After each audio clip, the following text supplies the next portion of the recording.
I'd like to call to order the Reidsville City Council meeting for Tuesday, June 9th, 2026. First order on the agenda will be invocation by Reverend Bryant Booth, a chaplain for the Reidsville Police Department and minister at Temple Baptist Church, 729 Wentworth Street, Reidsville.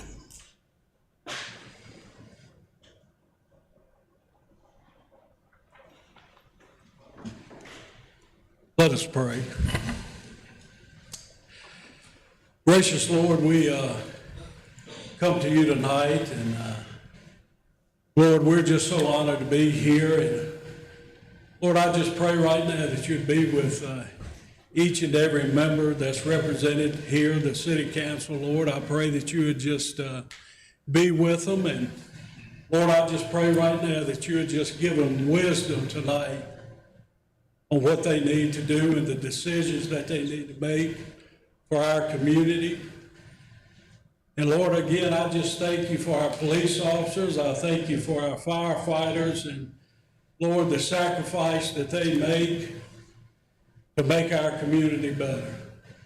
So Lord, just bless this meeting right now, and we ask it in Jesus' name. Amen. Amen. Thank you, sir. Next item on the agenda will be the Pledge of Allegiance. Could we all stand?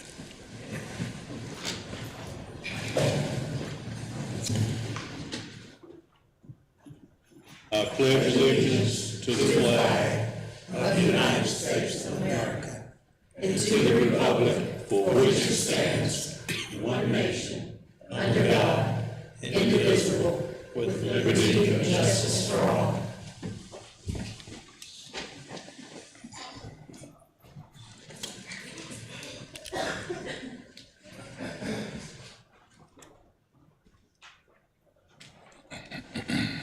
Council, you've all had an opportunity to study the agenda as presented.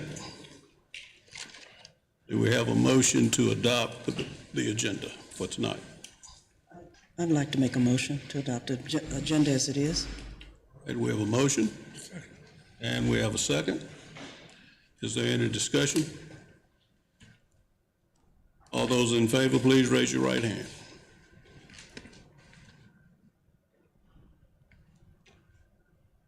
Next, we have proclamations and recognition.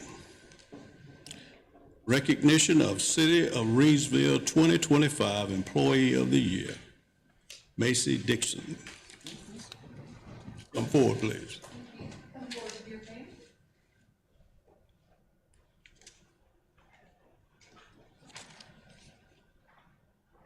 It is truly my honor and privilege to recognize an individual whose work ethic, dedication, and positive spirit have made an extraordinary impact on our city this past year. This year's Employee of the Year is the kind of employee every organization hopes to have. Dependable, professional, detail-oriented, and deeply committed to serving others. When a task is assigned to her, there is complete confidence by her peers and her leadership team that it will be handled thoroughly, accurately, and on time with excellence. She's always willing to step up and help whenever needed, even if it's a crazy idea of a pumpkin roll.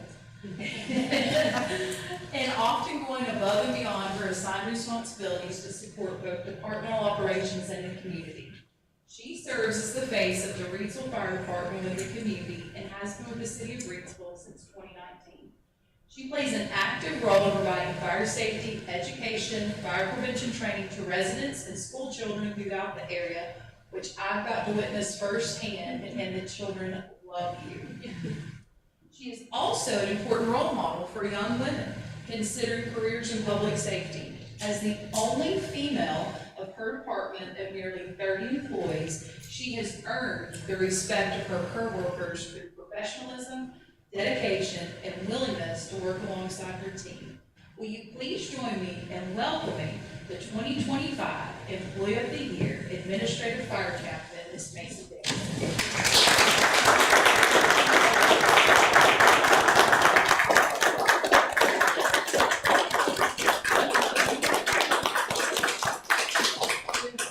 First and foremost, I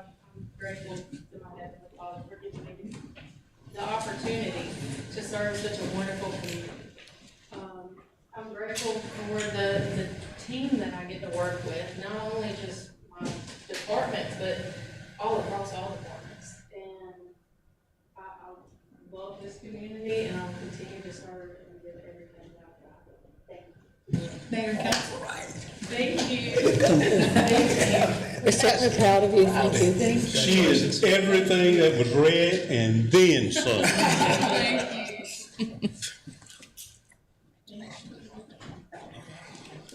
And look at her husband smiling real big.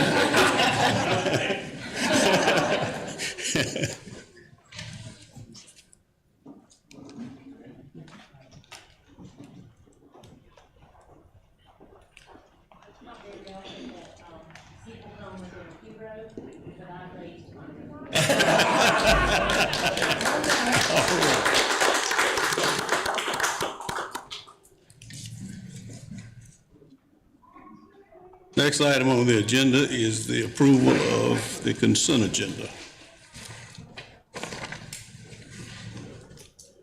Do we have a motion to approve the consent agenda? Motion to approve the consent agenda. We have a motion and a second. Any discussion?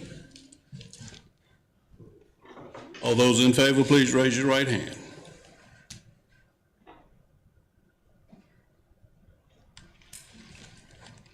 Next, we have public hearings. First on the agenda, consideration of an ordinance to repeal the annexation ordinance for property off of Willow Street, parcel number 154216, enclosure 1.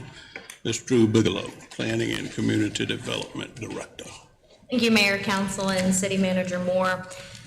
Previously, you approved a couple of months ago an ordinance for this property located off of Willow Street.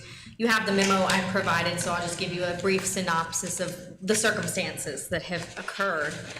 After adoption of this ordinance, it was sent to the county to be recorded and to be mapped in the GIS system. At the time of mapping, the GIS manager for the county indicated to City of Reidsville staff that the legal description, the meets and bounds that were provided were actually inaccurate.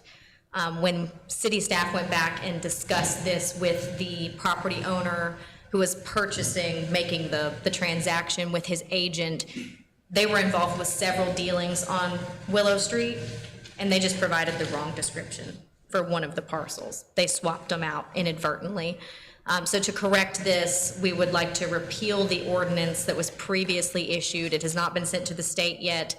So we'll record over what was previously recorded with the county, and then should the applicant decide to come back and go through the annexation process again, they will have to start over from the beginning. This is just to correct that legal description that they inadvertently provided us by mistake. Okay. Any questions? Okay, Mr. Drew. The public hearing will start at 6:08.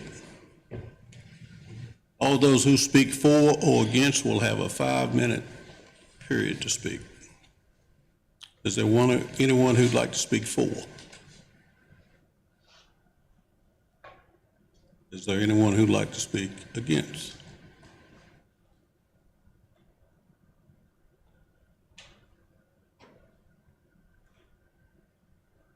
We'll close the public hearing at 6:09. Any discussion? All right, do we have a motion? Mr. Mayor, I make the motion to repeal the previously adopted annexation ordinance A2026-2 for the property located on Willow Street, parcel number 154216. We have a second. Second. We have a motion and a second. Any discussion? All right, all those in favor of the appeal, raise your right hand.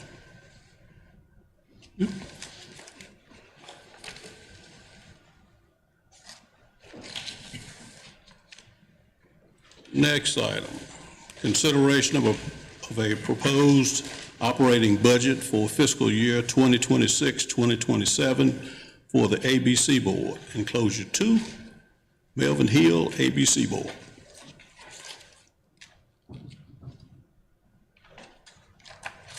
Good afternoon, Mr. Mayor, members of the City Council. I'm Melvin Hill.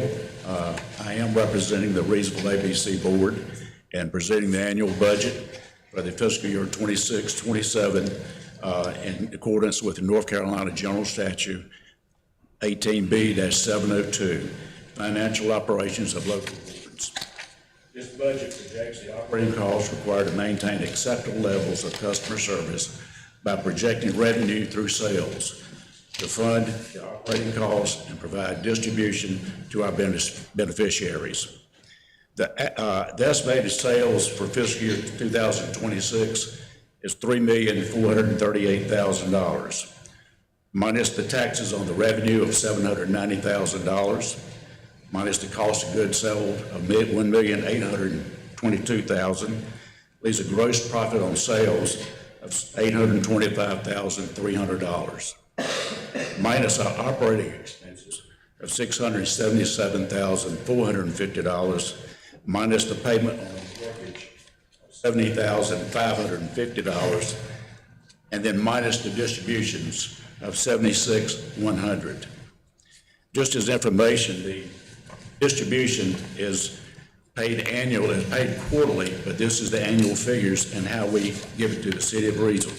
The City of Reidsville General Fund, we're estimating $42,000 this year. City of Reidsville Law Enforcement, $25,000. Reidsville Police Department for Alcohol Education, $2,100. Rockingham County General Fund, $3,000. Rockingham County Library, $2,000. County Hospital, Annie Penn, $2,000. This is an estimated annual revenue. We will pay it quarterly. But the first 3 quarters will be an estimate, and the fourth quarter will be based on actual profits that we had that were distributed. And these percentages were established in November of 1965, when we first voted on the ABC stores. Any questions that I can answer for you? Anyone have any questions? Thank you, Melvin. Sir.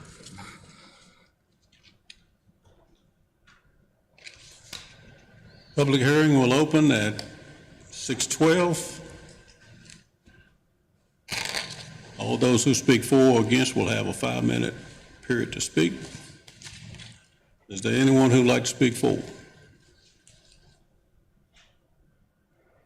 Is there anyone who'd like to speak against? Seeing none, public hearing will close at 6:13. We will not have a vote on this because it's just an opportunity for them to have a public hearing. See the budget. Thank you, Mr. Hill.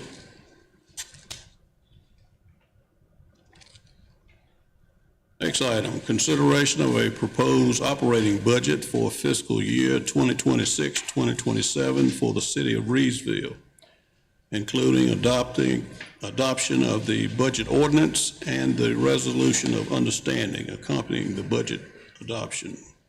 Enclosure 3, Summer Moore, City Manager. Thank you, Mayor and Council. So the budget was presented, we've been working on it for several months. And then we originally started discussing this at our February retreat for 2 days. Then we also had another budget work session in April. And then the budget was proposed to Mayor and Council and the public on May 12th. So the proposed citywide budget for fiscal year 26-27 is $42,507,050 versus our current fiscal year 25-26 budget amount of $41,201,600.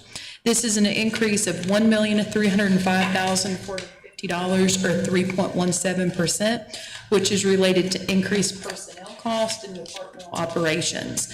This proposed budget, some of the highlights, there is no proposed tax increase. The proposed tax rate is to remain the same, and there is also no proposed water or sewer rate increase. And with that, I'll turn it over for any questions, because I know you've had some time to look at it. Any questions?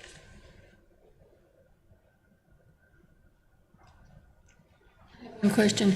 Our sales tax projection to increase, how do we base that? So a couple of factors are taken into consideration. The first factor is looking at prior years and then where we are currently and projecting that forward. Based on where we are currently, we're satisfied with that projection for next year, increase it some. And then also, one thing of note too is it's a very helpful guide. Each year around February, March, the North Carolina League of Municipality puts out kind of a budget watch update for all municipalities, and it addresses things for municipalities and counties to consider as they're preparing for their upcoming budget. And that's, any anticipation of POW bill. It looks at utility franchises. It also looks at what you should consider budgeting for sales tax. So that's another tool we use based on the league's projection of what they're seeing sales tax. And have we been pretty accurate in past years? We have. Our finance team does an exceptional job with those projections. Great, thank you. Yes, ma'am. Manager, I just have one question. Yes, sir. On the personnel benefits, I know we talked about the 3% COLA. And then in place of the merit this year, we were looking at a bonus. Is that right? Yes, sir. In between the months of July and December? Do you know if it would be prior to being applied before the Full and pay plan? No, the Career? longevity, yeah, thank you. Will it be two separate things? It will be two separate Okay, things. all right. Because I know that was one question that has come up before in years, that if you add it all, you get kind of hit kind of hard. So that's one of the things I wanted to check. Yeah, that's a great question. It'll be separate. And then also a thing to note, I know we've had several employees ask as well, because we are in the budget, it did propose a 3% COLA. Council was very gracious in looking at the career ladder, so it'll implement the career ladder. And it'll also look at the one-time bonus merit, and it also takes in consideration our pay plan. And I've got to give credit to our HR team and our finance department, trying to make sure employees are rewarded the most bang for their buck, and trying to make sure when we make those implementations, it's at that higher rate, so they see that in their paycheck. Thank you. Yes, sir. Any other questions?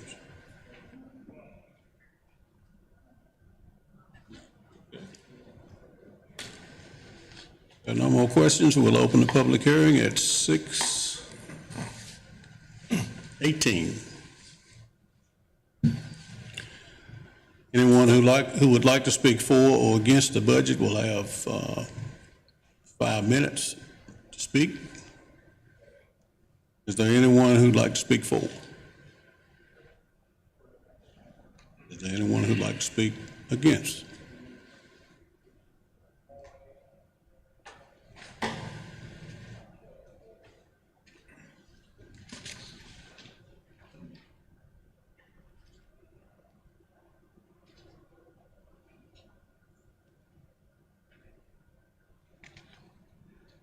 I'm gonna get at least a minute in.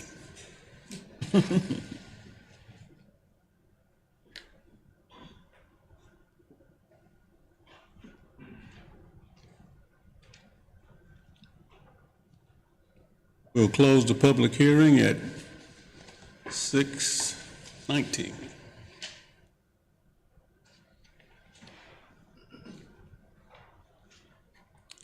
We have a vote on the ordinance establishing and authorizing the expenditure for year 2026-2027 for the city of Reidsville. And we have to vote on, is it two separate votes? Okay.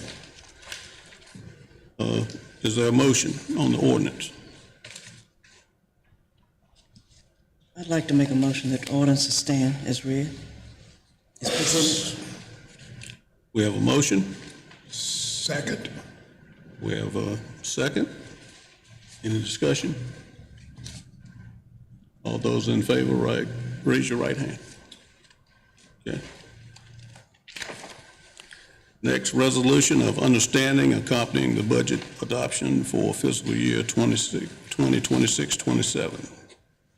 Do we have a motion? I make a motion to approve the proposed budget for fiscal year 26-27. We got a motion? And a second. Any discussion? All those in favor, raise your right hand. Mayor and council. Thank y'all for your hard work on it.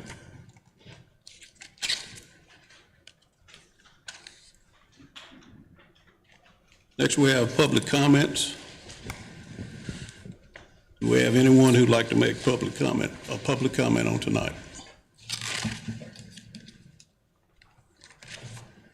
All right, if not, we'll move on to new business. First item, consideration of possible increase to ABC Board compensation, enclosure 4. Mr. Melvin Hill.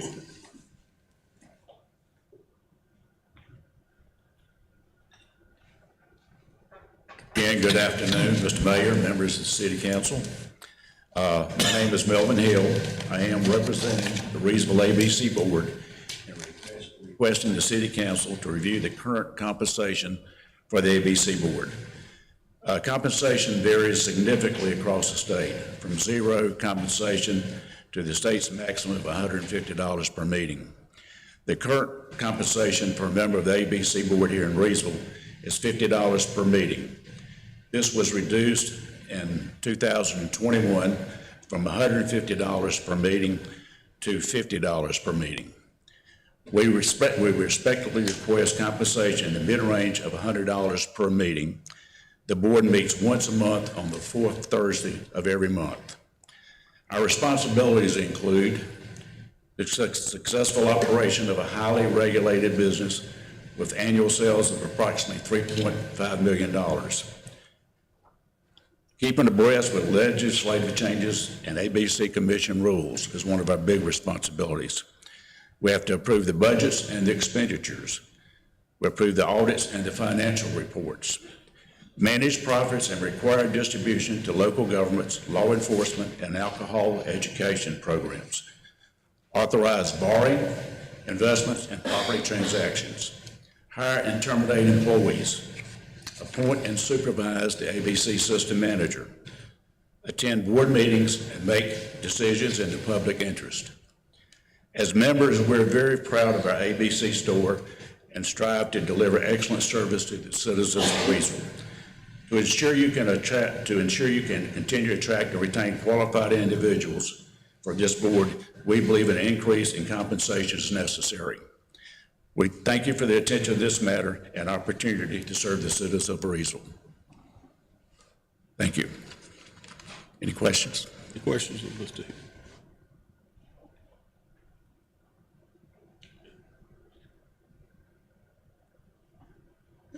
No question, but a comment.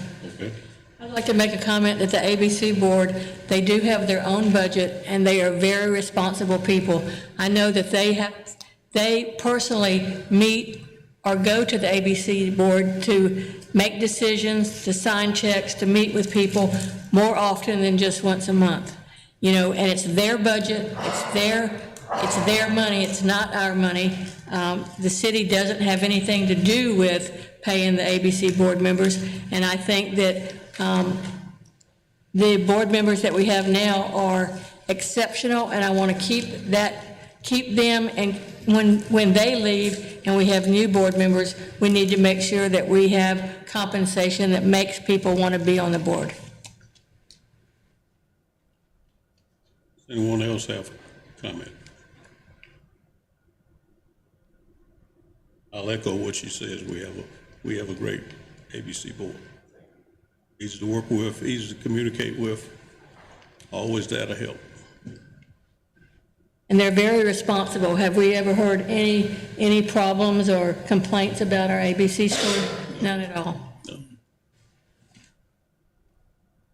I would like to comment that we are appointed by the city council. We do work with the city council. You have the privileges of appointing us and terminating us. And I'd like to make a comment. We've never had a problem that we needed to terminate anyone. And we've been very proud of those that do apply. we're at the point of a motion. I make a motion to accept the change in the monthly amount. From $50 to $100. We have a motion Second. and a second. Any discussion? All those in favor, raise your right hand.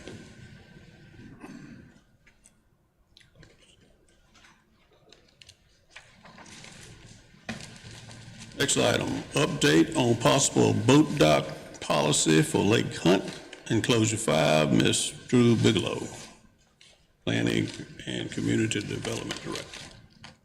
Again. So a few weeks ago, on May 18th, we conducted a community meeting, we as in the planning staff, with the residents of Lake Hunt, those who share a property line with the lake itself. We sent out letters inviting them all to come to that meeting to just share some initial feedback. I know we've talked about this at your retreat back in February, and it's kind of been a discussion over the last several months. So we invited them to come and hear what staff had to say, to share some of the thoughts and opinions that council had with our initial conversation, and then to get feedback from the community. So discussion topics included the potential scope of allowable docks, boat storage, visual and environmental impacts, acceptable construction materials, and enforcement considerations as they would relate to the leasing of the land for the construction of docks and the maintenance of the docks. After talking to everybody for about an hour and a half, the consensus was that they wanted to take a conservative approach. So on the second page of the memo, I have outlined some of the very basic standards that we gathered from that conversation. I will go through them, and if you have questions about any single one of them, we can discuss in more depth. But as far as dock size is concerned, they wanted to keep it minimal. Some people were in favor of 1,000 square foot docks, others wanted to keep it 500 or less. So staff took the approach to meet in the middle and do about 700 square feet. This would be measured beginning at the portion of the dock that extends over the water. So any structure that is on land, on shore, would not be considered in that 700 square feet. For dock materials, they seem to have an aversion from metal aluminum docks. The consensus was that they get very hot and they're very bright. They can cause reflections across the water that would be not only unsightly to residents, but could disrupt wildlife as well. So they wanted to go with treated wood or composite materials for the dock structures. The dock style, I indicated that staff and council wanted to go with the floating dock style. They were in favor of that as well.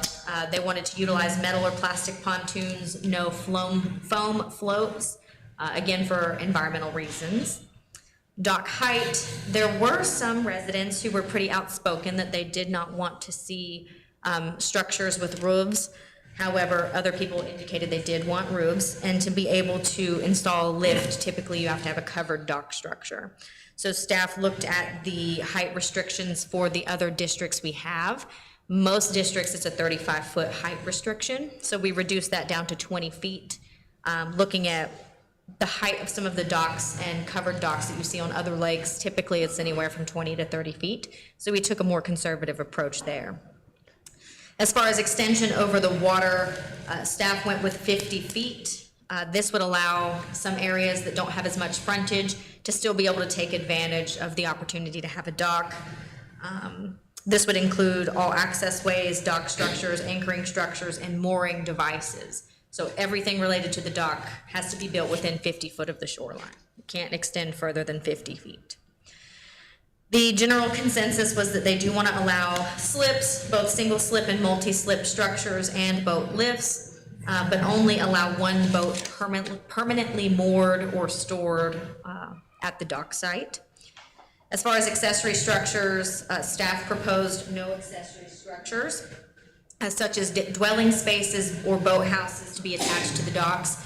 This is to prevent people from using them as accessory dwelling units, potentially renting them out short-term, among other things. The exception there is we would allow one 6-foot by 6-foot storage room for boat supplies.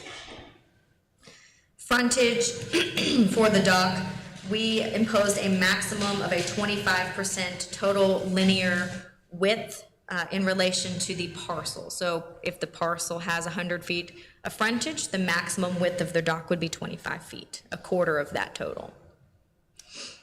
Dock setbacks, there was some concern from the residents that their neighbors would be building their docks directly on top of their property line.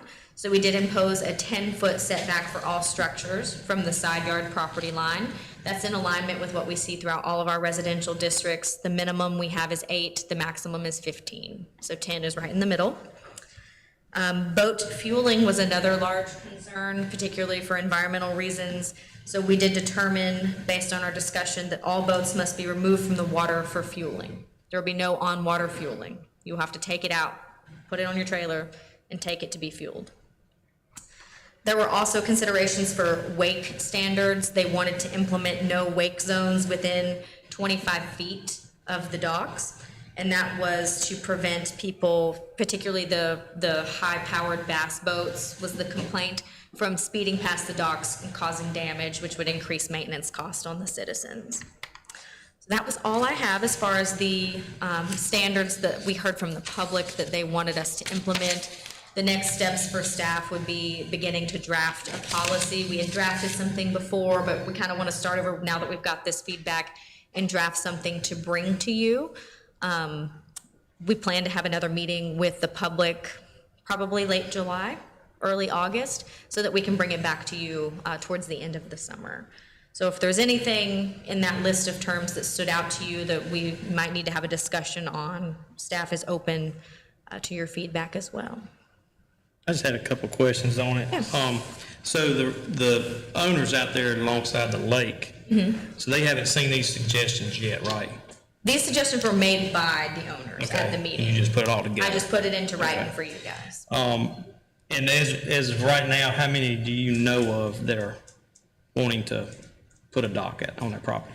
Sounded like everybody was interested. I mean, we had a very large group of people that turned out. I think the list of names, I had a sign-in sheet. We had over 30 different groups of people, so couples or families or households. There are approximately 20 to 30 that stand to install a dock immediately upon adoption of this. They did not want to do a tiered system where we like raffle out or dole out over time who gets to build a dock first, a lottery system, that's the word I'm looking for. They wanted to just allow, the public to do it at their own leisure as long as they get the proper permits.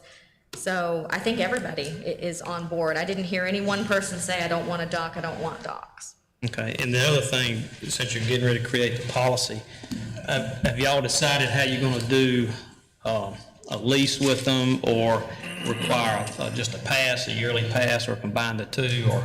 So we haven't combed through what a lease would look like. I do have to work with the human resources team to kind of figure that out, and then finance as well, and what a fee for that would look like.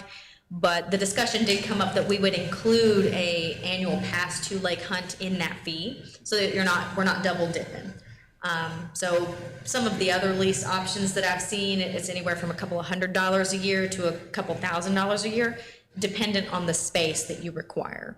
So I don't know if we would do a tiered system. I don't know if we'd have a flat rate. That's still open for discussion. Thank you.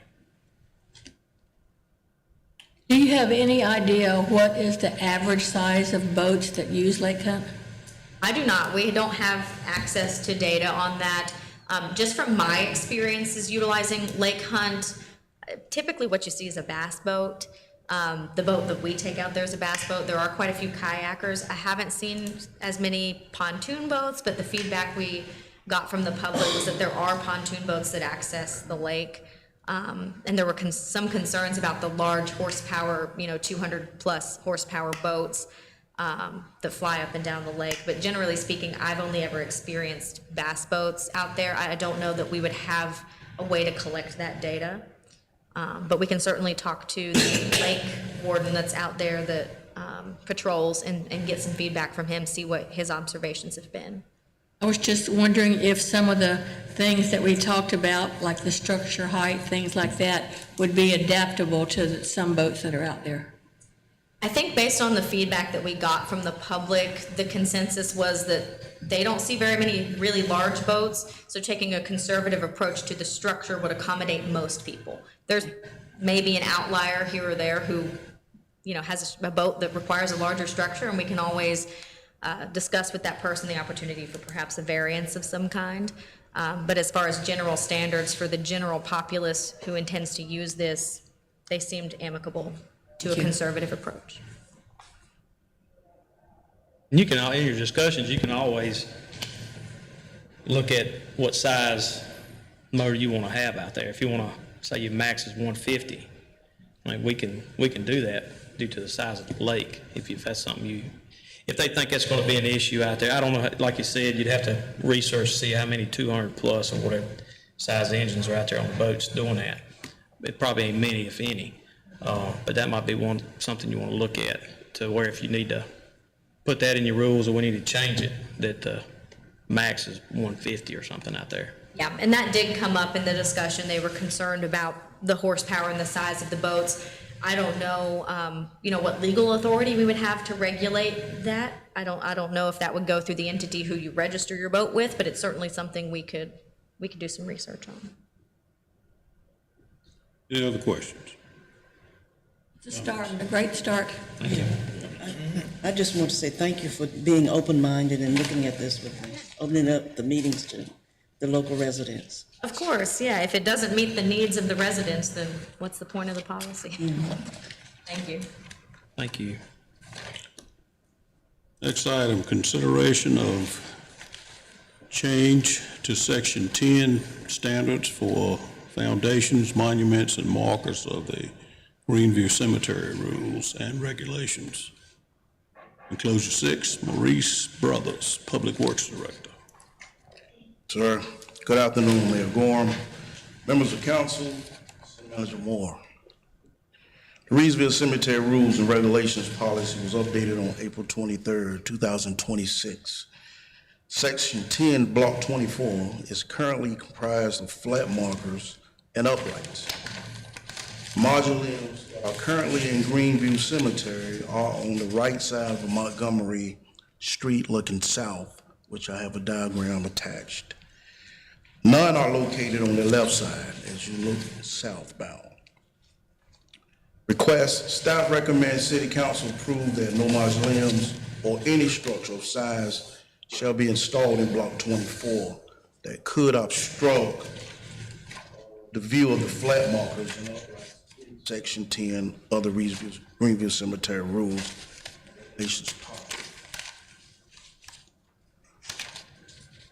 Questions?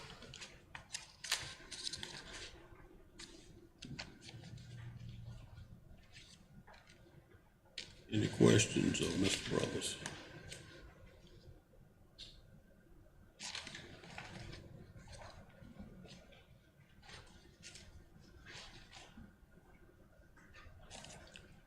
No questions? Question, I'm sorry. So we go down to block 9, 10, and then we have a picture covering the next one. But are there 2 more blocks after that? Okay. So we're only talking about blocking the view of 10, but we're not the other ones. Not 11 or 12, I think that might be what it is. Of the concern, yes, ma'am.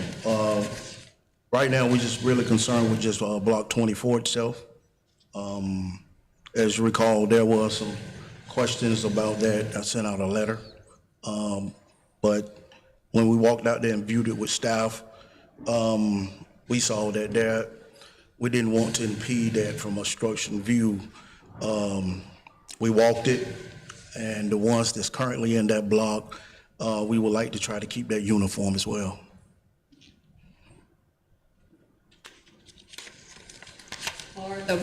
Are the plots in 24 already all sold? Not to my knowledge, not all of them. Okay. Yes, ma'am. So, but if anybody's in 24, they currently don't have a structure, they would just have a flat marker? Yes, ma'am, or upright. Yes, ma'am, one of the two. Thank you. Sure. Any other questions or comments?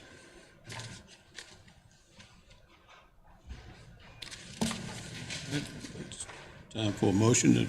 What's the council's favor?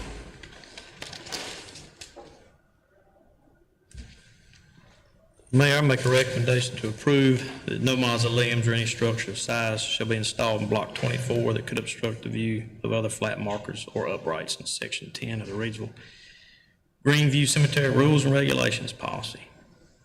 We have a motion Second. and a second. Is there any discussion? All those in favor, please raise your right hand. Okay. Next item, consideration of reimbursement to county for a $12,500 matching portion of building reuse grant for Joy Always located at 129 South Technology Drive, Reidsville, enclosure 7. Mr. Montana Brown, Economic Development Director. Thank you, sir. Good evening, Mayor, Council, Madam Manager. Pleasure to see you guys as always. Thank you for being here. I'm here to speak with you guys tonight about Joy Always, a global hygiene products manufacturer that recently located to 129 South Technology Drive here in Reidsville. As part of their project, they have announced an $18 million investment in the creation of 113 new jobs, paying an average annual wage of $54,391. To support the reuse and upfit of the existing facility, the state of North Carolina awarded a $500,000 building reuse grant administered by the North Carolina Department of Commerce and Rural Economic Development Division in partnership with the Rural Infrastructure Authority. The grant is designed to assist with renovations and improvements necessary for the reuse of the 216,000 square foot building. This grant must be applied for by the local government and then administered through the evaluation of real property improvements and job creation. In this instance, Rockingham County was the applicant. As part of this process, the local government must also authorize a grant matching up to 5% of the building reuse grant amount. This equates to $25,000. Rockingham County is asking that the city of Reidsville cover half of this amount. Thus, this would leave the city of Reidsville's portion at $12,500. If council desires to move forward with this, we ask that a motion be made to reimburse Rockingham County up to $12,500 for the matching portion of the building reuse grant. This would be reimbursed post-performance and in accordance with the state's building reuse grant program. Thank you. Thank you, sir. Any questions? I have a question. Have they already started on their building? Yes, ma'am. So I believe, I can't remember the exact date they announced, but it was closer towards the end of 2025. They're now beginning, well, they've been hiring folks for the last several months. I believe production, at least early portions of it, has started relatively recently. Or do you have any idea how many they've already hired? Not off the top of my head, no, Okay. ma'am. Typically, these building reuse grants, they go over a period of 2 to 3 years, so they have to hire those folks within 2 to 3 years. I imagine probably at least close to half of it already. They'll probably look to potentially submit for reimbursement probably at the end of 2026 or probably mid-2027 would be my guess. Thank you. Yes, ma'am. Any other questions? There a motion for Reidsville to submit their portion of $12,500.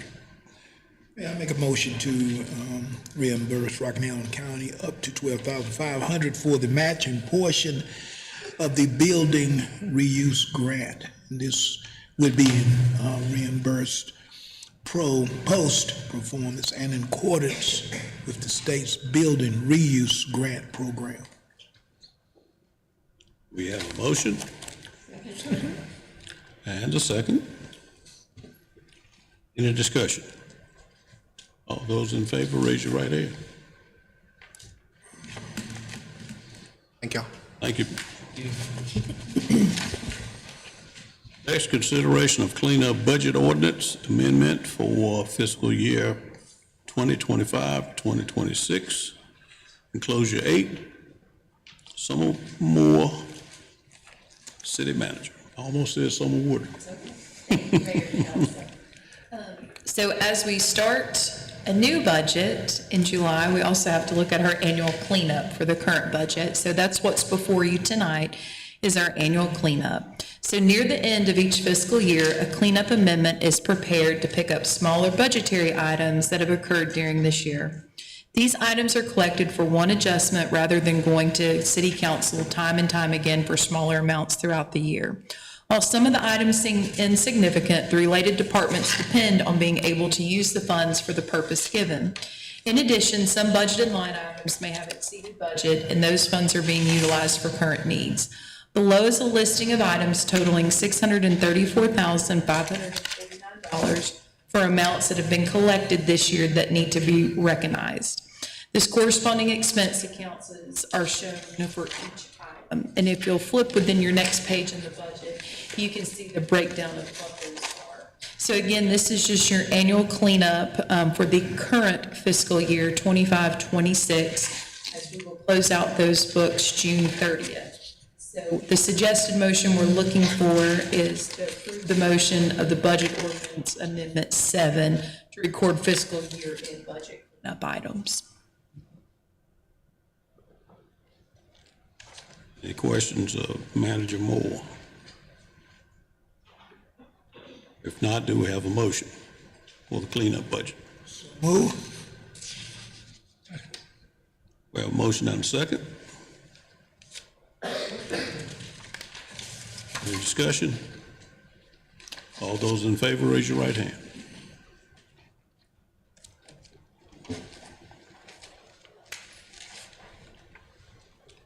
Next item, update on 105 Gilmer Street, enclosure 9, Ms. Drew Bigelow.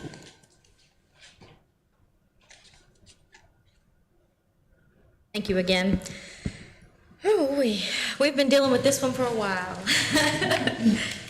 On March 11th, 2025, the Reidsville City Council heard a repair request for 105 Gilmer Street that was presented by former Planning and Community Development Director Jason Harden.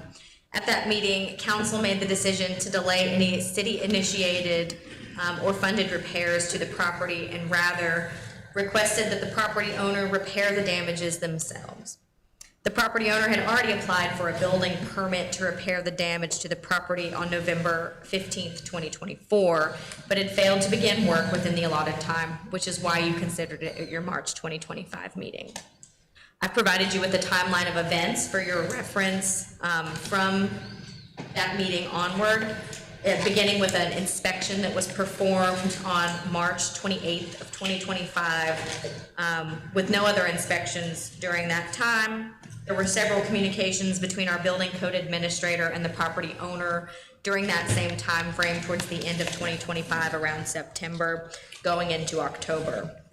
It was concluded on April 7th of this year that no additional work had been completed and that the building remained unsafe and that the permit had thus expired due to a lack of work.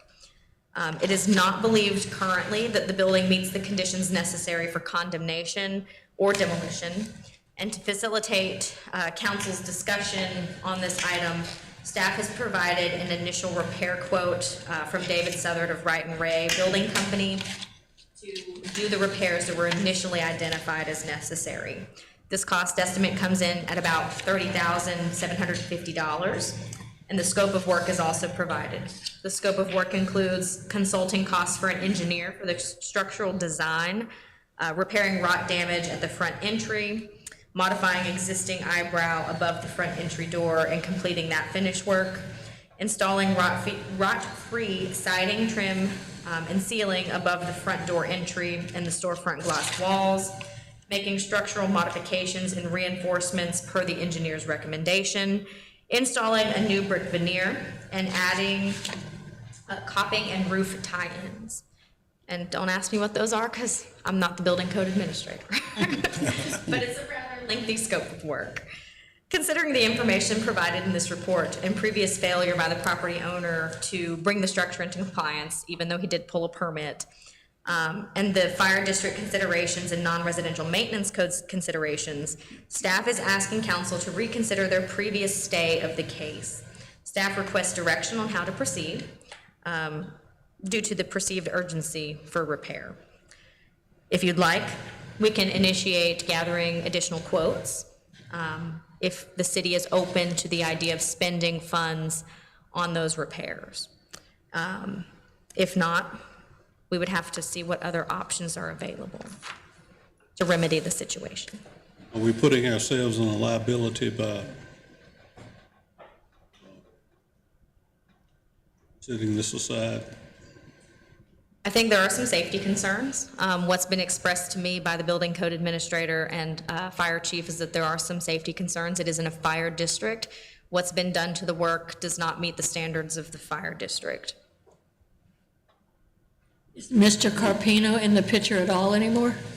I have not heard from him But in he quite a still while. would, if we make the repairs, he still owns the property, correct? To my knowledge, he currently still owns, well, Washington Street Holdings still owns the property. Yes, ma'am. Mayor and council, if I may defer to the attorneys that are here tonight. I do know that there was some concern when we looked at this over a year ago about if a lien or anything was placed on the property, where would the city fall? So I do know that our attorneys have done some research on that. I think that that is information that you should be aware of. So I'll defer to Mr. McLeod. So 160D-1129I1 treats any improvement that the city may make, repair, improvement, what, special assessment, and then it refers to how that special assessment is treated, and you jump to 160A-233, and special assessments a lien against the property is superior to all liens except for prior and subsequent liens for state.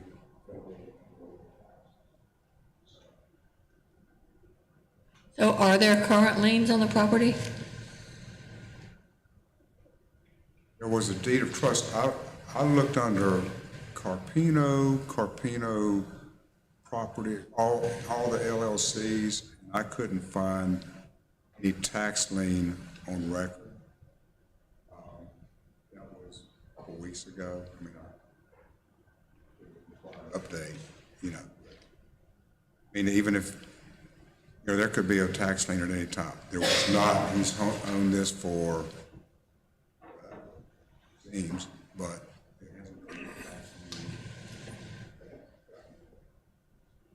So my question is, if we make these repairs, can he there's a come, subsequent lien, then it's going to be inferior to that. But right, can he come back at any time and claim the property and do what he wants? he can't sell the property or encumber the property. Lien that the city has. But he could occupy it? He could occupy it. It's like a tax. It's like a property tax lien, basically. I mean, it's a lien against that property and I think it would be any other property that he holds in the city of Reidsville or within the, what else he may own. But for the tax, federal, state, local tax. Understand about the tax lien, I just didn't know what position that puts us in. If he comes back and decides to occupy it or says, it's my building, you know, when we've invested that money.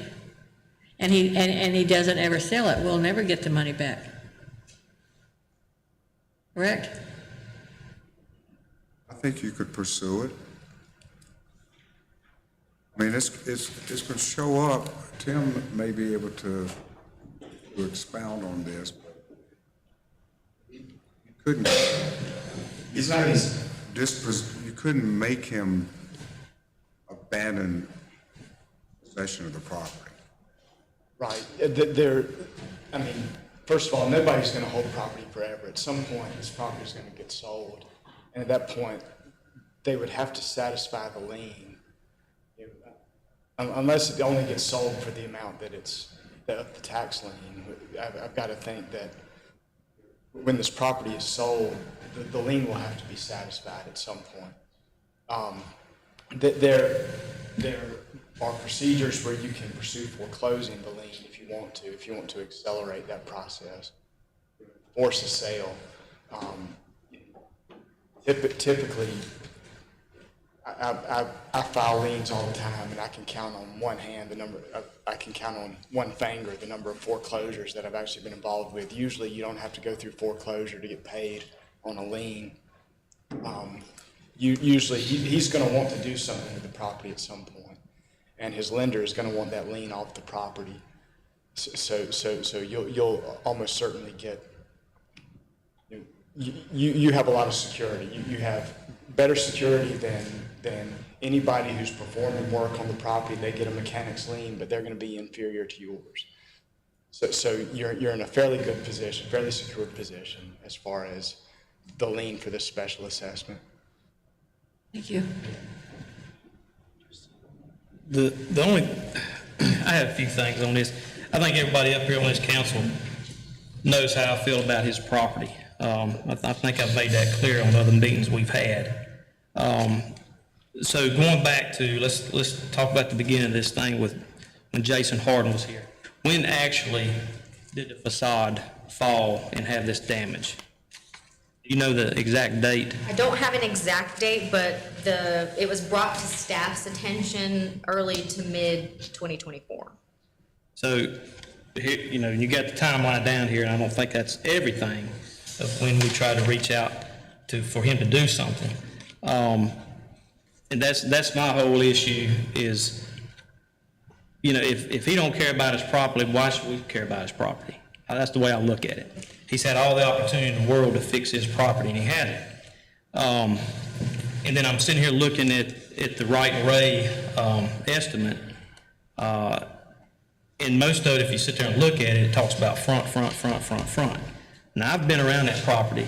I've walked in the alleyway to see the rear of this property, and there's no mention about the rear. Now, I'm not an engineer and I'm not a contractor, but it don't take rocket scientists to figure out this whole building is unstable and it's not safe. So the other question is with the inspection department, when those inspections were done, was it a front to back, a top to bottom inspection on this property before he starts trying to put Band-Aids on it? That was another question I had. I hadn't heard that. So what type of inspection was it? Sure. I think at the time, I know there was an administrative warrant that was pulled to access the property. I don't know if it was executed or if we gained access through the property owner, but it was a walkthrough of the entire structure, is my understanding. I don't know that they did a walk around per se, but there was a walkthrough. And the quote that's suggested here is just based off the initial findings of that facade being unsafe. There certainly may be additional considerations at this point. Yeah, most definitely. I mean, I think that's what we need to look at, because I have seen it, and I just don't see how in the world that it could be rendered safe. And I'm one that I'm big about, restoring buildings, keeping old buildings and stuff. And I just can't see it. I can't see us as a city fixing his problem where we just put a lien on that property and then it's all fixed up. Now, I'm telling you, I don't think these figures here are numbers for the entire having to fix this property. Certainly no, it's just for the Ain't no way. facade. So Yeah. we're talking in the thousands of dollars to get this thing fixed. That's my concern. That's my issue from what I visually see myself. So unless the fire chief has something he can add to it, in opinion, please share it, because I'm not seeing Well, it. yeah, I'll kind of piggyback off of what Drew has already presented. To be transparent, I think the initial process for this property started back in June of 2023. So it's been ongoing for quite some time. Our real concern right now is, building permits are valid for a year. Okay, and now that building permit has expired, and I can't speak on behalf of what the inspector, the lead inspector at the time did when he went out on the initial inspection. But I know they did cite the violations that was discussed during the hearing that he and Jason Harden had with Mr. Carpino, in which he was present for. And to my understanding, Mr. Carpino agreed that the findings were in fact true, and he was going to pull the necessary permits and make all of the repairs to gain compliance. Mr. Carpino did come and pull those permits. He did start some work, but then he stopped. and that since has allowed his building permit to expire. Our main concern right now is we're not gaining any traction with Mr. Carpino, and the building continues to sit in very bad shape. And as you all know, downtown is really the heart of the city of Reidsville, and that building is in the heart of our city. We have a lot of adjacent buildings that it is attached to, and it is a huge fire and hazard safety concern that if something happens within the building, it could truly be detrimental to our entire downtown district. That's why these rules and these regulations and the maintenance code is in place. That's why we have designated this particular area to be designated as our fire district. And we try to work with people to the best of our ability. As you can see, because this has been going on since June of 2023, but now we're not gaining any traction. I don't have a formal or professional recommendation, but after talking with Bill and Tim a little bit, it seems like our lien would take priority. And if we go out and we do fix the building with taxpayer dollars, I feel like that it may help him market his building and sell it so that we can recoup the money, and that the building could be used in the downtown district by somebody with some positive intent, instead of it continuing to sit vacant and dilapidated and open and continue to be a safety and a fire hazard to not only him as the liability of the owner, but the general public and our downtown district. I appreciate that, but I'm gonna tell you, 30,000 ain't it ain't. And we're talking about, we're gonna be in tens of thousands of dollars to fix this property up. And like I said, I'm all for maintaining and keeping property and you know, the structure of it, the history of it. But I think it's far gone. Whose fault is it? It's not nobody here. It's the property owners.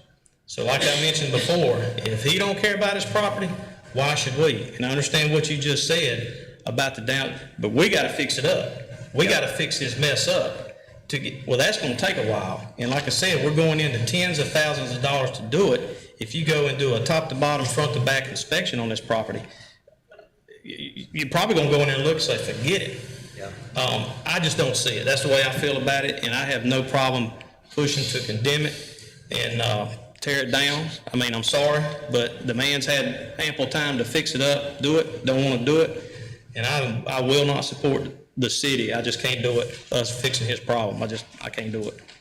Yeah, I understand, and I think, you know, some additional concerns pertaining to the rear of the structure has also come up, but after conversation with staff and legal and the city manager, you know, we decided to pursue this initially and then move forward potentially with the rear issues after we get this addressed. Because we don't wanna miss this opportunity to move forward, and then we get another building permit application in and it put us out another year, if that makes sense. But he's never given us any intention, or we cannot trust anything that he says that he will do or will not do. And I think the city of Eden has had the exact same problems with buildings over there that we're having. And I think maybe we should consider another route other than repairing the facade of this building.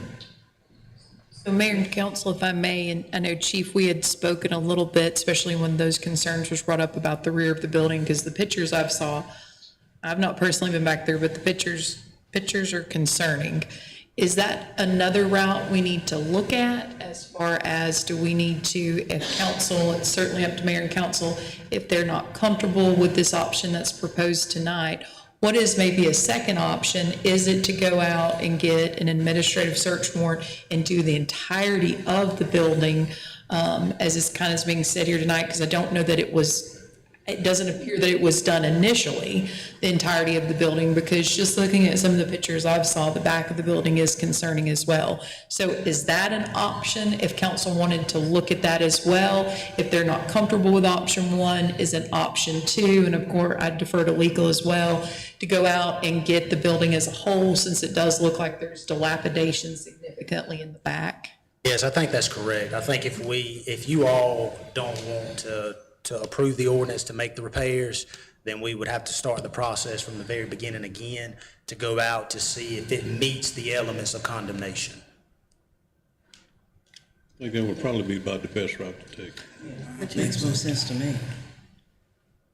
So I think we're gonna have to do something. This has been going on too long, and it's too many games that he's been playing with the city, and we should have already addressed this a couple of years ago, in my opinion.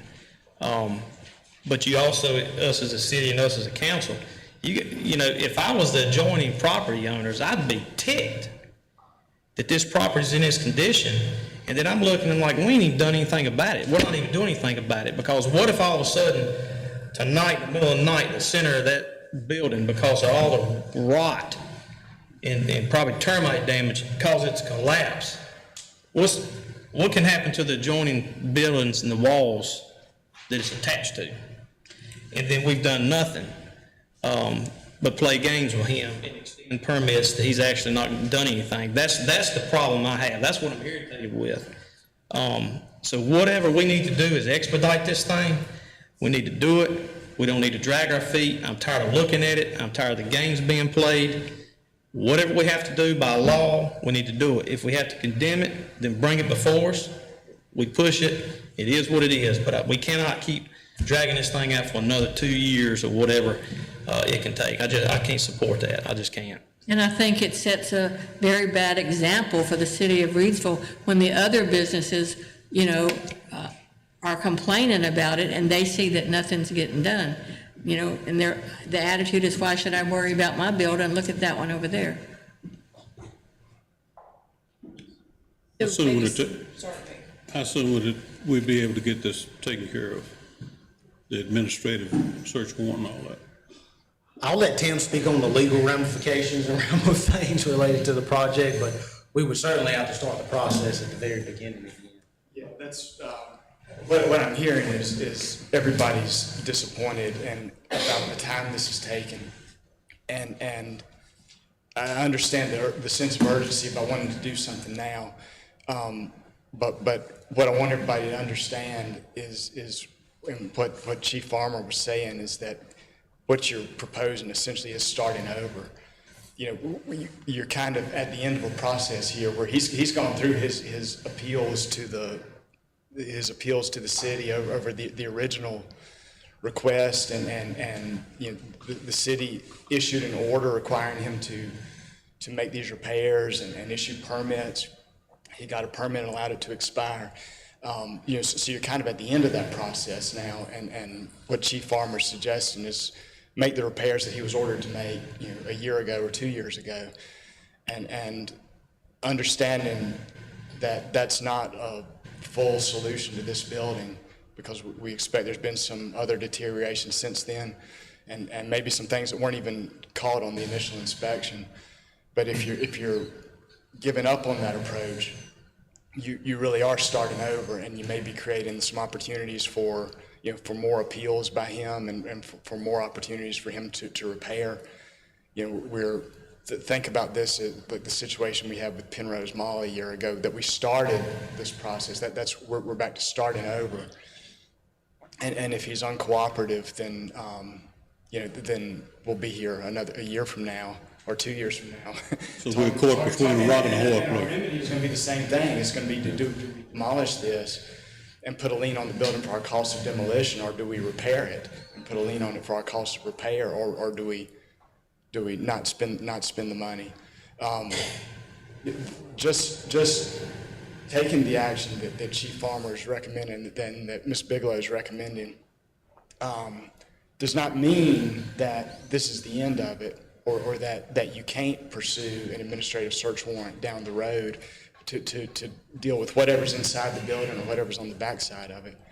But it's, you know, if the intent is to force some action, you know, saying, well, we're at the end of this road and we're not going to do anything, is probably not the solution, because what you're proposing really is starting all over again. You know, taking the action that Ms. Bigelow is recommending and Chief Farmer are recommending will be some action. It's not going to be a full solution for the building, but it doesn't preclude you from pursuing, you know, these more detailed remedies. Will put us in a safer spot too, won't it? It puts you in a safer spot, right? If we know the facade is dangerous right now, then at least we get that danger out of the way. Mayor and council, may I ask, Mr. Wyatt, may I ask you a couple questions, maybe just for clarification, not to put you on the spot, and Mr. McLeod as well. But maybe question number one would be, one of the concerns maybe if council doesn't take some approach tonight, the property owner could easily go tomorrow and start a building permit, correct? Open up a new one, and this could delay this even further. Is that one concern I'm hearing from staff? And then my second question is, what options, like, so if council did want to take this path tonight, is that they're not approving this quote, correct? Is this is a preliminary, we're going to start moving down this path. It's not writing a check tonight or tomorrow for the proposed $30,000. Is that correct? Maybe because could you start down this path and then in addition to that, you do the second part to behind the building? Is this truly committing council to that $30,000 tonight? I felt that from the discussions we've had, that this was just an initial quote to give you a rough estimate. Certainly, we would, procure other quotes and hire the best fit for the job, based on their qualifications and also the cost of their services. But it would pertain, it's my understanding, just to the portion that he's already been cited for. And if we chose to look at the other portion, we would open a case against the rear or the interior of the structure. And something that I was trying to mention over here on the sidebar with Chief Farmer was that if it would help to satiate some of your concerns, we could potentially conduct another inspection just to make sure that it's not condemnable. That's my whole point, is whatever process we need to take. And I'm telling you, I'm against spending a dime on this guy's property. But if we need to push, and legally we can do it on condemning it, what do we need to do that? Is that where you open up an inspection or an administrative search warrant to go in and check from top to bottom, front to back, and that's when it's deemed condemnable? You start the process from the very beginning, okay? So tell me, when you say beginning, tell me what you're talking about. So you have to go out, you have to put the property owner on notice, you have to go out, do the inspection, you have to hold the hearings, give them a chance to be present, to present their own evidence. You have to jump through the entire process from start to finish. And then, it's kind of like Summer said, if he comes in and he applies for another building permit since his has expired, that building permit stays active for 12 months. If he starts work within 6. We're looking at another year. He can certainly drag this out longer. My concern when we started reviewing this project, because I was not initially involved with it, I don't think at the time the initial inspection, when it was conducted, that the property was condemnable. I think it was just a concern about the front facade material decaying and falling off of the building. But when they went in to do the inspection, the interior elements and structural elements of the building were pretty much intact and okay. It just did not meet the maintenance code requirements for the exterior facade. So I don't know, with the openings being left open for the period of time that they have been open, has allowed some of the interior elements to decay and deteriorate, which would maybe allow us to condemn the building. I don't know. But my concern was at the time, I don't think it met the condemnation elements. Well, when that initial inspection was done, when the whole front fell off, when the inspection was done, when Neil was here, do you know, did he have a file? Did he take pictures? Did he go in? Was anything like that done that you know of? He had a file. Did y'all see, did he take pictures of the damage I on think the there inside? were some photographs taken. But you don't know if there was any that would indicate what the rear of the property looked like? No. Okay. Since he hasn't met any of this that we've talked about, can he not be fined? We don't currently have any civil penalties associated with these type of violations. The remedy has always been that we either demolish it and place a lien for cost, or we repair and place a lien for cost. the consideration from council is, do you want to demolish it and potentially have a vacant parcel there where someone would have to come back in and build something that might be less appealing to someone looking to purchase a structure downtown? Or do you want to put the money into fixing it with the hope that it would sell? That's the conundrum that you face. And the timeline, Chuck, our lead building inspector, he can speak to the process of acquiring the building permit, the amount of time they have to start work, the amount of time the building permit is valid. So he could give you a more realistic time frame of that process. Sure, I also wanted to, during my inspection, when we went out for the front facade inspection, before all of this began, he had another building permit on that property to turn it into a multifamily residence. And there was a significant amount of interior modification done at that point. So we're not starting from the original structure. We're starting from that modification. At the time of that inspection, I would say that it would not meet the qualifications to condemn the building structurally. Not saying that we haven't had deterioration from that point due to it being open to the elements.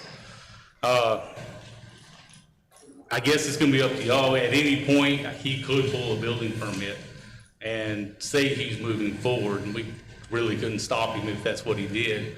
So if he did that, we would be looking at another year of no activity before the permit would go expired. And then when it expired, we'd be right back where we are now. Yeah. Yes. Right. It sounds like this isn't a great situation. If we demolish the building, we're still investing money in that structure one way or another. We're still gonna have a lien on it. I think at the end of this solution that we're proposing, at least the property is sellable at the end of our investment. What would be the approximate cost of demolition? Removal of all that stuff? $30,000. That's what I was It's thinking. gonna have to be a significant structural, engineering taken part just to make sure we don't affect the adjoining properties. See, that's what I'm saying. You have the numbers of 30,000 and some change just for the front. Yes. So you go in there, you're opening up a box and go, holy crap, we're gonna have to invest 150 grand to fix the whole thing up, to even make it, even if we go that route, to make it safe for him to even take it and lease it out if he wanted to lease it or sell it, because you don't know what the surprise is gonna be at the back. I'd say our end goal isn't to completely fix the property, only to fix the most desperately needed portions, beginning with the front, to make it safe for the public and to get our fire district with no combustible exterior. My concern is we have other buildings in town that are not near in that shape, Or and we can't sell them. So why do we think we're gonna be able to sell this one that's gonna need a heck of a lot of work? we have lots of bites on one of the properties, and we just haven't found the right person yet. We also have sold some properties, and this could have been one of them. It's just not a good presentation the way it currently sits. Well, if we started at ASAP, what are we looking at? Even if he comes and pulls a permit, what are we looking at the process if it's something we just need to push to condemn it? Or, I'm talking about we started or whatever, you go in, When you have to say inspect the whole building to see if it's structured, if it's condemnable. That's where I'm getting at. What's the process for that? But Do they time-wise, have what to are we looking at? that could be a parallel path. The front is its own issue. I don't think it has to be either or. Can it be both? Sure, yeah. It's my understanding you can do this for the front. Yes. And then pursue a secondary solution for the rest of the structure. You do run the risk there, just to be transparent, that you put money into fixing the front, and then we do find that the structure is condemnable, and you want to go that route. I think the administrative search warrant shouldn't be a big issue. We have probable cause through the open of the rear structure that maybe it needs to be evaluated. I wouldn't foresee that being a big deal. I think we should start there. But yeah, before we drop a dime on anything. And Bill and Tim, can y'all correct me if I'm wrong, but I think what's being presented tonight is what was presented to him in the hearing, what he has been put on notice for. So this is the only thing that is being considered tonight. Anything outside of this we would have to start a different process for. Parallel. Yeah.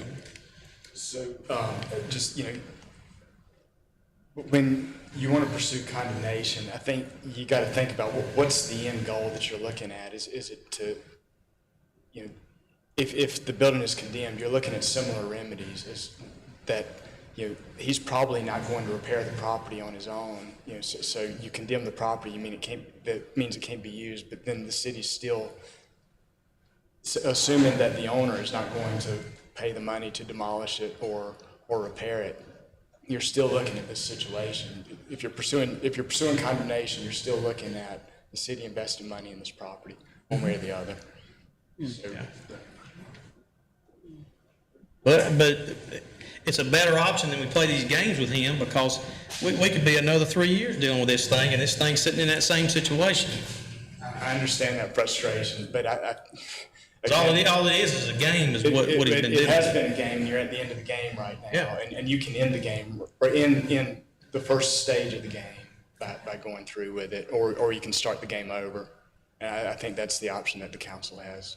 So if we vote on this option and we start it, can he come back while we're doing it and get a new permit? Would we have to stop then, or would we continue our work? That's gonna be, I don't know. I don't know what their procedures are, but Mr. Carpino pulling a new building permit would not stop, an action that the city's undertaking. Maybe it would be great. Maybe the city starts and he goes and pulls a building permit. And he says, no, I'll take care of this work. You don't have to. And maybe the city could step aside and keep an eye on it. And maybe then the city doesn't incur the cost of making these repairs if he pulls a new building permit. But at least then you'd have the option of taking it over if he doesn't. Which is what he said last time. Well, but you didn't have the authority to take it over last time, and now you would.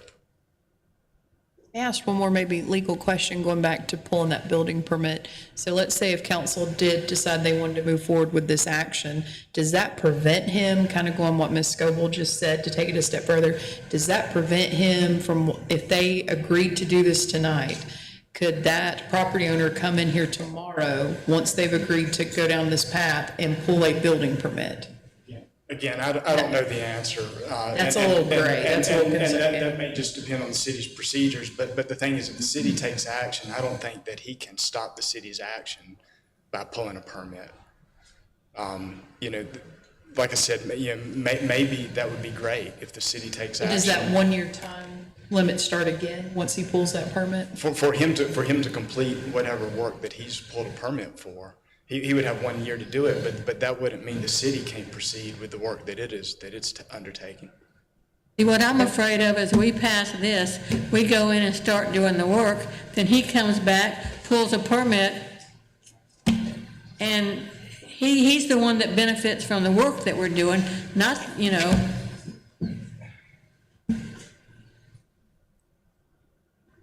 It is a quandary. It is. There's no easy answer. No.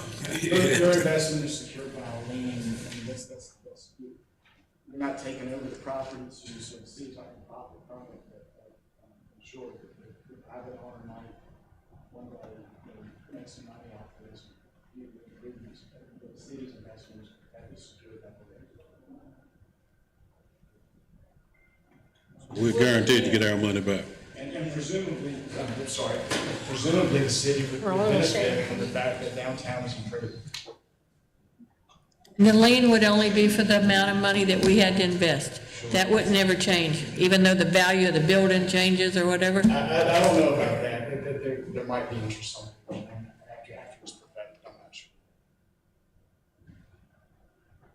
And last, I'll add, Tim did say he could count on one finger the number of liens he's foreclosed on. I think that is still an option in the future. It's not, but liens have tremendous persuasive power on property owners to get problems taken care of. Once property owners realize that you can touch their property ownership, it seems to because it seems to create action. So I know there's interest in creating action. What's the value of the property? Do you have any idea? I don't know what it would sell for. Would the lien be put on when we start or when we finish? Well, you don't know what you spend until you finish. I think it would relate back to when you start. Can I say one thing? Sorry. Obviously, safety is the most important thing here for the general public and the community at large. But one thing I also want to point out to you guys is we are a Main Street accredited community. That is something that we tout very much so. That is something every single one of you say that you're very proud of. I just want to point out that if you do decide to demolish this building instead of trying to preserve it within your historic or National Historic District downtown, you do put us in jeopardy of losing that Main Street accreditation. Additionally, just from an economic development standpoint, it is much easier to move this building with the structure already there and just improving the facade, which is what is being proposed right now, is going to make the street look that much more attractive for future investment for people that already started business, people that are trying to sell buildings there and lease buildings there. I think it's a first step moving towards the right direction, again, for safety, for the appearance, and also showing that the city is essentially putting its money where its mouth is and helping protect the investment of the businesses and the property owners downtown as well.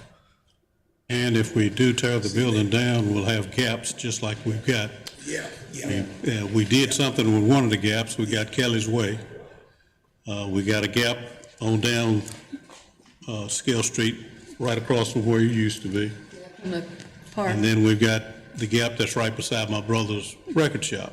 So we're just gonna develop another alleyway. Right. And we had a similar situation with the building that's right across from my brother's shop, where they used to have the nightclub.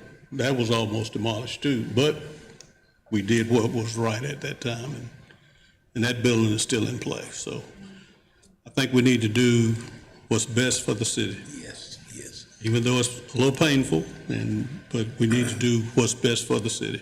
And I agree with what Montana just said. Yeah, that makes Well, good- that makes another good option sense. would be is why don't we just look at purchasing the property? Didn't at one time he want to sell it? That was mentioned, yes, sir. I mean, if we're gonna try to start sinking in money into a hole to fix downtown up that he obviously don't care about doing, is that an option that we want to look at? If we're gonna have to, sink money into it, if he decided he wanted to sell it to the city, what legality issues are there? Well, think about it this way: if you have a lien on the property that's worth $30,000, anybody buying the property, Mr. Carpino has to sell it for at least enough to pay the taxes and enough to pay off your lien. So you would down the road potentially be in a position to buy this property at a better rate than others because you're essentially paying yourself back for your lien, for your piece of it. So it's not a decision you have to make now, but having the secured interest in the property maybe it makes it easier for the city in the future if it decides it wants to go that route. You could get it essentially cheaper than everybody else because you're not having to overcome your own lien to pay yourself back. That makes sense. That's a good deal.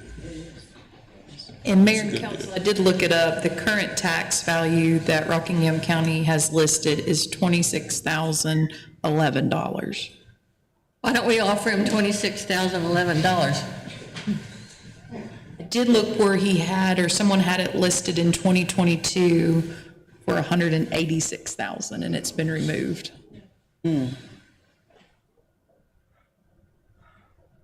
I'm not going to say what he will and won't accept, but last asking price, last time I heard, was around $200,000. That explains them. So if we decide to go this route with the repairs that you mentioned, how does that even start on the power that we have to even start that?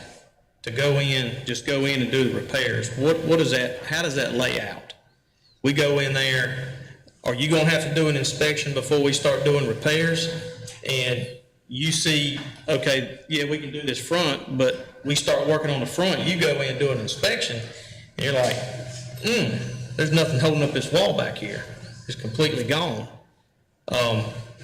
That's what I'm trying to comprehend is if we're all sitting up here, we want to go this route with 30,000 to fix the front, how do we get in there to start fixing it? What legalities are involved as a city? We go in, we're not getting permission from him, we're taking it out. How does that work? What are we looking at?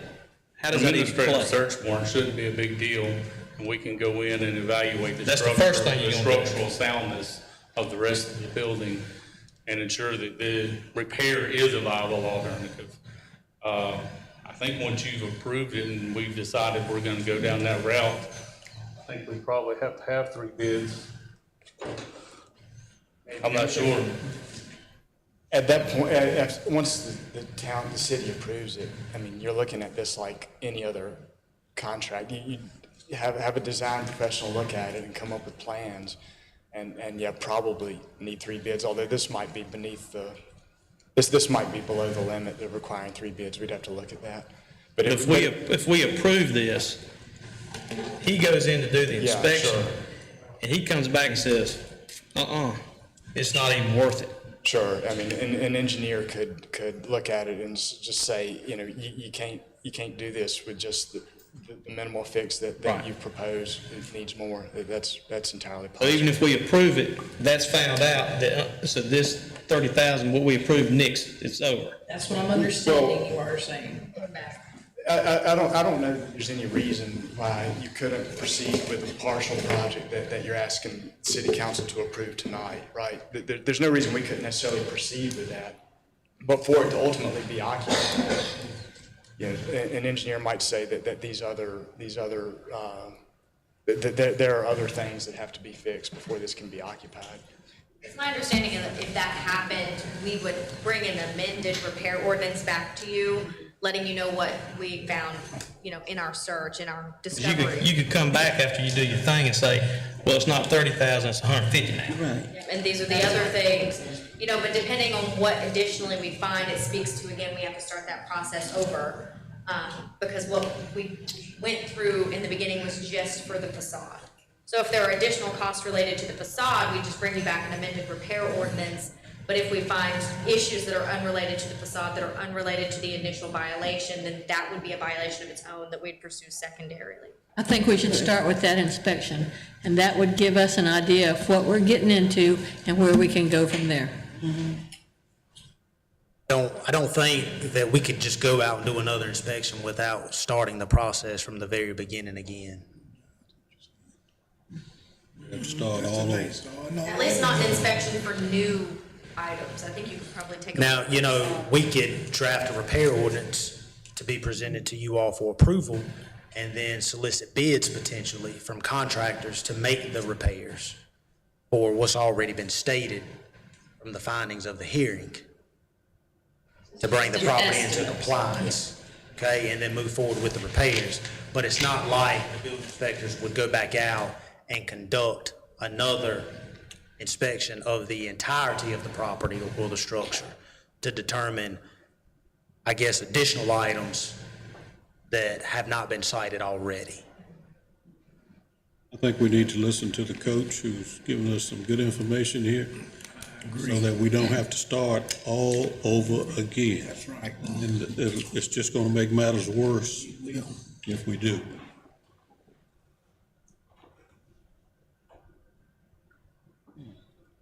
Can I ask one more clarification point? I'm sorry.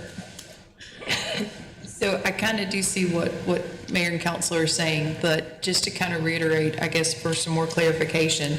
So let's say that you do go forward with this option that's presented here tonight, and you also concurrently go out and you start looking at the rear, since we've got concerns about the rear from citizens, correct?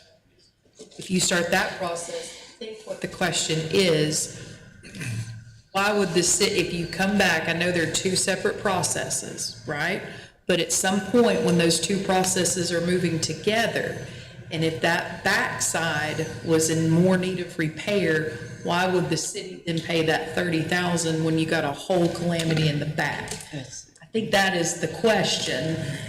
And how does that work? Like, I understand it's got to be two separate processes. So this is to tackle process one, but before the city goes out there, and it's like you said, you could do bids, because this is just an estimate, but can you also concurrently go and do an investigation on the back of that building and just make sure, the city hasn't solicited a bid, accepted a bid, invested this money, and then we find out in 6 months that the whole back half is not salvageable, or it's $100,000 to replace. I think that needs a little bit, to me, I need more, as your manager, I need more clarification on that point. Yeah.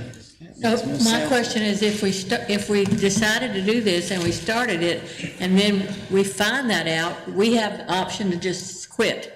We don't have to finish the project. So I think that it's possible for this to be two parallel paths. We have the path we're currently on, the one we want to bring to a conclusion tonight, where we approve to move forward with the repairs to the front of the structure. As a parallel path, we can begin pulling an administrative search warrant, gain entry to the property, perform an inspection on the rest of it as a completely separate item, and keep it separate from this front facade repair. And if it were noted in that inspection that the structure was severely compromised, then of course we would bring that before you, and we wouldn't go forward with the other repair. That's We would what get I- okay, that's what I wanted to- I don't think we're hard on one or the Okay. other. I think we can do both. Thank you. Okay, good. Is that good, Tim? Yes, that's, I'm sorry, that's what I had in mind. I didn't say it as clearly as Chuck did. Yeah, okay. Okay. I'd like to make a motion then that we do it Chuck's way and Tim's way.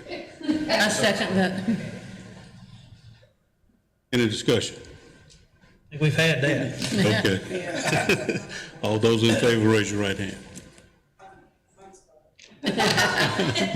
Can't keep up with us? Could you repeat that, Chuck?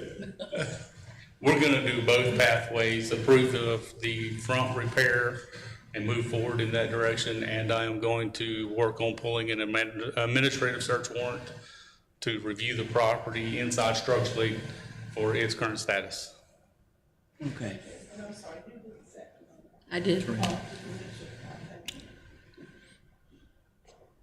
Now, with your inspection and stuff, will you have to get an engineer with you if you see, or have him come in or anything like that? I'll just pull a search warrant, go in, perform the inspection, and use my authority to review the structural deficiencies. Gotcha. Sounds good. Okay, we got We it. vote. All those in favor, raise your right hand. Okay.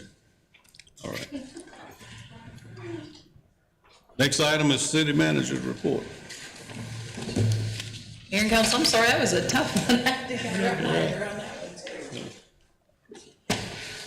So I do have just some updates and some consensus I do need to get from council on a couple items. So a couple updates first. We're really excited. Friday, July the 3rd, Independence Day event from 5 to 9 p.m. at Lake Reidsville. Music by the band is Something for the People. And then Saturday, July the 4th is our Independence Day Parade at 10 a.m. in downtown Scale Street.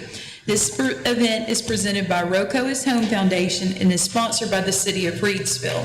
Now, if you have questions about it, or just kind of a note to those who may be interested, how to participate. The actual parade will be starting at 10 a.m. The cost of registration is $25, and registration will be taking place through a Google form shared by Rocco Is Home. It is accessible through their social media page as well as through the Team Reidsville Facebook page. Also, if you have questions, you can call City Hall and speak with Montana Brown or Chase Lemons and his team, and we can get you that information if you're interested in participating and you're not comfortable going through social media. Next one is the Penthouse. The Penthouse is hosting a murder mystery event titled Till Death Do Us Part on Friday, August the 28th from 6:30 to 9:30. The cost to attend is $40 a person, a player, and $20 per participant. So I thought that was a unique idea, something kind of different for the Penthouse to try. Also, the RDC, the RDC's Main Street Mural Initiative is moving forward with its first installation at the rear of Rockingham County Public Library, making an important step in the board's broader efforts to enhance downtown Reidsville. Following review of 7 artist submissions, the RDC board unanimously awarded the project to Mary Ryan. The mural design will feature a book-themed mural incorporating the message "Shop Local, Support Local, and Love Local, Reidsville, NC," reinforcing community pride and downtown support. The total project cost is $2,600, which includes a protective UV coating to extend the life of the artwork. The Reidsville Area Foundation has committed to funding 50% of this project, with the remaining funds available through the Main Street budget. The RDC Main Street Board remains energized and committed to advancing their investment. The next item kind of needs some consensus from council. So Lake Hunt Master Plan meeting.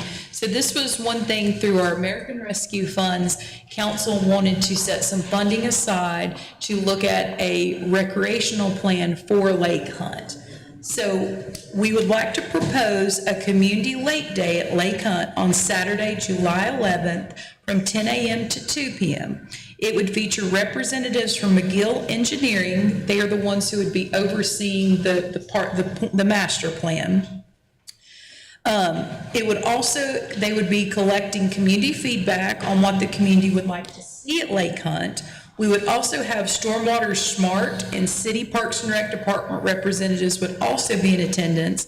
And we're working with DARBA in Rockingham County to confirm their attendance. If we're able to secure DARBA, they would host a lake paddle event, and we provide hot dogs and Kona ice for the attendees.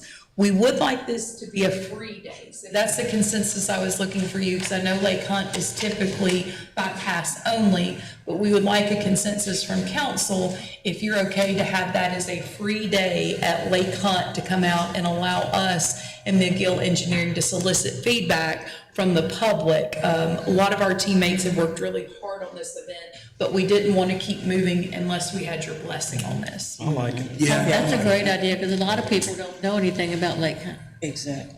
Thank you for that. So we will start marketing for that and get that out there to encourage people to attend.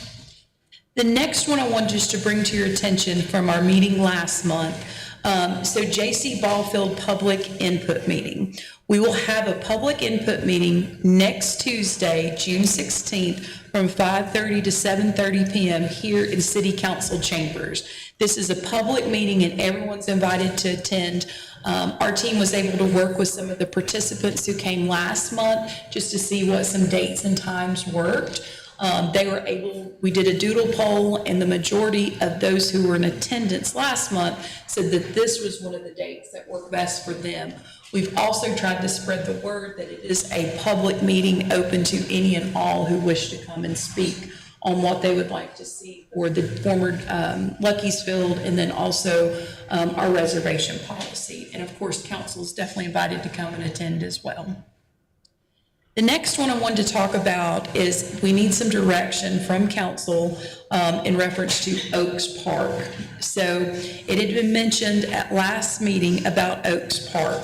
So I've included some pictures in your packet, but I just want to go over this. So city staff met on site at Oaks Park on May 28th. And I would recommend the city smooth out the current field and make minimum improvements to this field, as this field is in the middle of a residential neighborhood.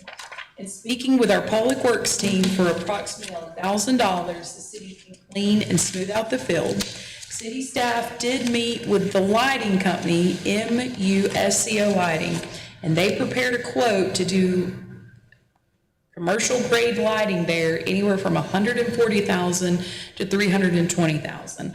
I would not recommend installing lights at this park, since the neighbors would be significantly impacted. I've attached pictures from the neighborhood so you can see how close homes are to this ball field. Also, parking would be a concern if you were to try and turn that into a more of a commercial grade field. But if you will look, the first pictures you'll see are some of our vehicles. And I mean, that, where I was standing, I think I was on the pictures, man. I mean, you're right there. I just think it's certainly the discussion and will of council, but I just wanted to make you aware, if those of you, if you had or had not visited Oaks Park, it is in the middle of a residential neighborhood, and I do think if council were to make these significant modifications, those neighbors would be significantly impacted.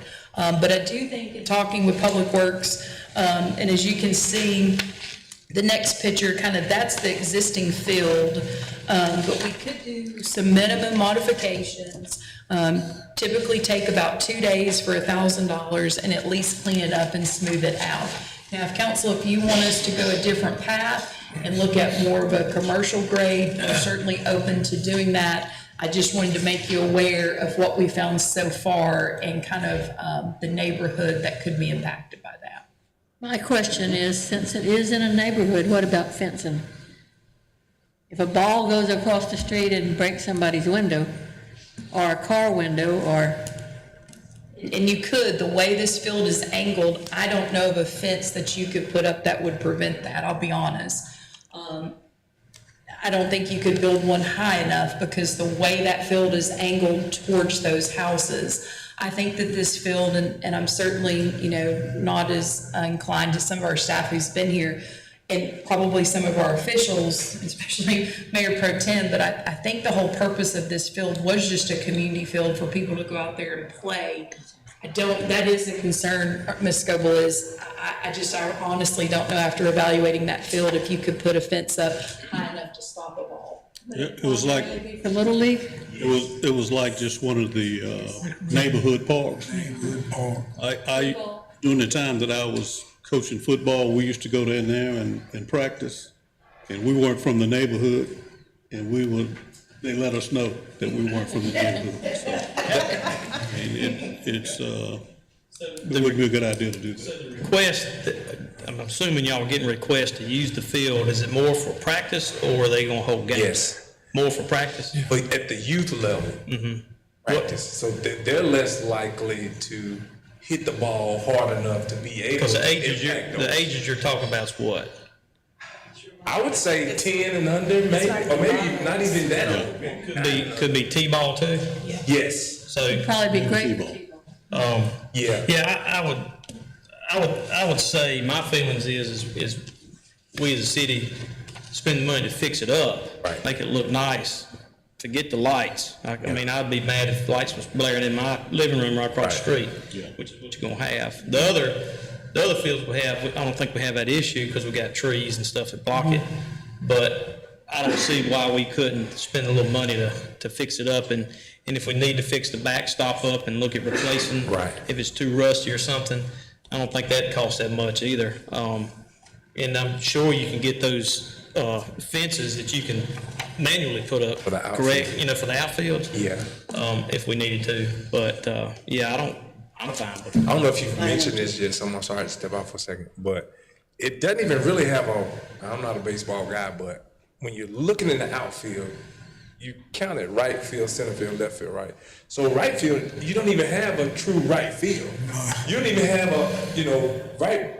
I think the brush or the wood start probably 20 yards from first base. So it's not even really an outfield. A right field. It's clearly something, once we fix it up for T-ball and some younger, and not to mention, no place to park.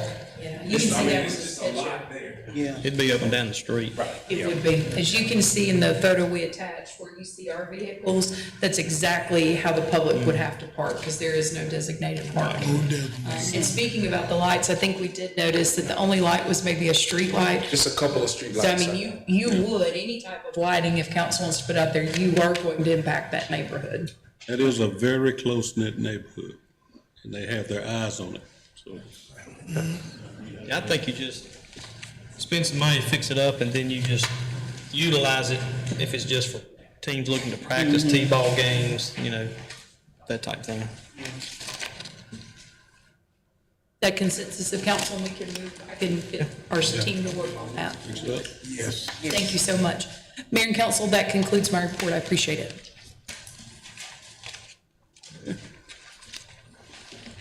Diane, I'm gonna let you go next.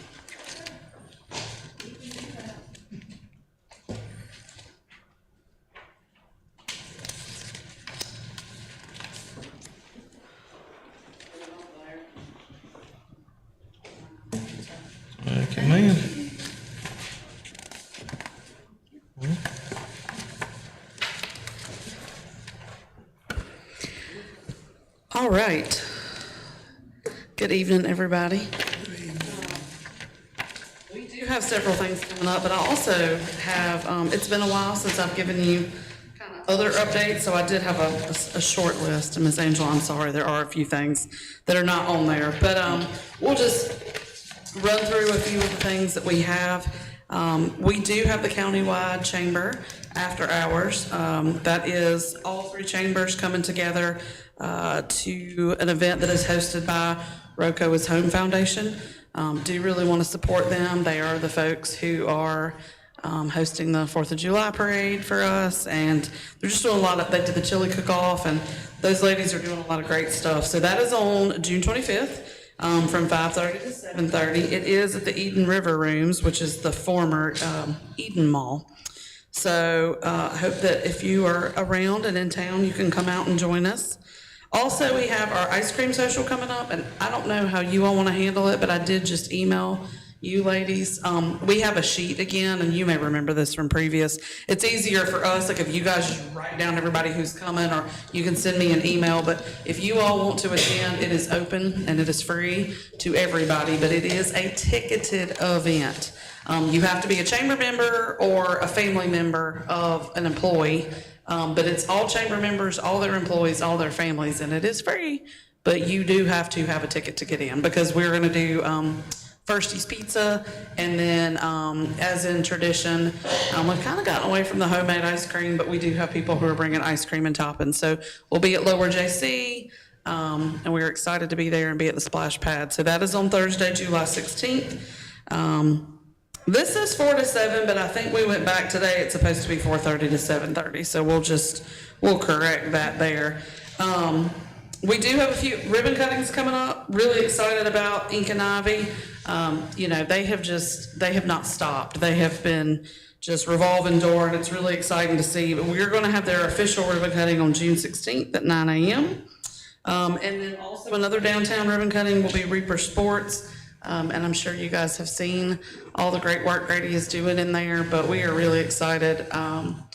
You know, having the ability as a parent I have 3 children who play 3 different sports, being able to come somewhere in town and purchase used equipment, new equipment for all the sports and all the things, but also I have a closet full of equipment that I will be bringing to him for store credit to trade in and get other things. And it's just a really big need. And I am tickled because I also feel like, and I'm sure Montana and Chase feel this way too, but it's going to bring families and men downtown, which is going to be really awesome. So that's on the 31st at 12 p.m. And we do have several new members. I won't call them all out, but they are listed there for you. I do want to remind you there's no coffee in July because of the ice cream social. But a few other things that are pretty exciting. We did just confirm a after hours that is going to be a speed networking event, and we're very happy that Brightview will be hosting that. They were looking for a way to talk to people about their facility and to meet with businesses since they're outpatient. They felt like we could maybe partner together and the chamber could let businesses know about their services, because that's a way to keep people working but still help them with the problems and the things that they're having. So that's going to be on July 30th at the chamber, but that's all the details I have right now. But I think it's going to be a fun time because we're going to do just prompts and do it just like speed dating, but it would be speed networking. So I think that's going to be fun. Also, big change on our calendar. If you had our calendar for the year, we have moved the Everything Expo to October 7th. It is going to be that following week because we found out that the Envisions event that is being hosted by RCC is that week before. So we want to be sure that everybody knows about that, and there's more to come. Also, the golf tournament is August 12th. So those are all of our dates right now. I did want to mention, if you all are not aware, if you hadn't seen the group, I don't know where else you would have heard about it.